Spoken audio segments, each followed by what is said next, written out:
It keeps eternal whisperings around desolate shores, and with its mighty swell gluts twice 10,000 caverns, till the spell of Hecate leaves them their old shadowy sound.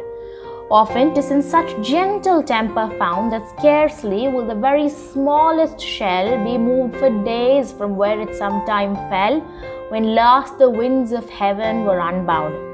O ye who have your eyeballs vexed and tired, feast them upon the wideness of the sea. O ye whose ears are dinned with uproar rude, or fed too much with clawing melody, sit ye near some old cavern's mouth and brood, until ye start as of the sea nymph's choir. The poem takes the form of a Petrarchan sonnet, which means you can identify clearly an octave and a sestet. The volta, or the point where the poem shifts evidently in tone, is also distinctly identifiable in the poem when it progresses from a general description to addressing a specific listener. The rhyme scheme is ABBA, ABBA, CDEDEC. It conforms to iambic pentameter. Each line is 5 iambs, an iamb being an unstressed syllable followed by a stressed syllable.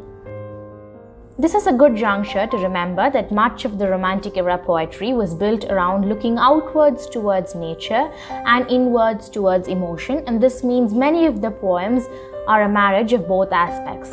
Works are characterized by the generous use of hyperbole, well-positioned allusions, and profound thought. On the Sea is no different. The sea is given a human dimension and its calming effect on the human mind explored and articulated.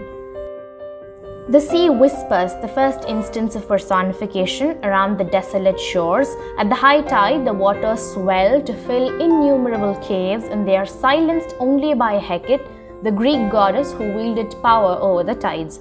And yet sometimes they are found to be so very quiet that the smallest seashell that was flung by the winds would lie unmoved. The poem now begins to address a specific, seemingly distressed listener. He is advised to feast his eyes on the vastness of the sea, to rest his tired ears by sitting by the cave, and to sit so very still until he is startled only by the song of the nymphs. Through persistent personification, the poet renders a human dimension to the sea, simultaneously by invoking the name of the Greek goddess Hecate and the sea nymphs. An ambience of mystique and the supernatural is created. The descriptions of the sea, between its ability to fill twice 10,000 caverns and to be so still as to leave a tiny seashell exactly where it was, are seemingly excessive, but are exactly the kind of hyperbole that was rampant in the poetry of the times. Alliteration in the third line, gluts twice 10,000 caverns till the spell, creates both a rhythm and achieves an overall effect of untamed power. The bottom line of the poem is this: there is no problem that won't shrink at least a little from wandering by the shores.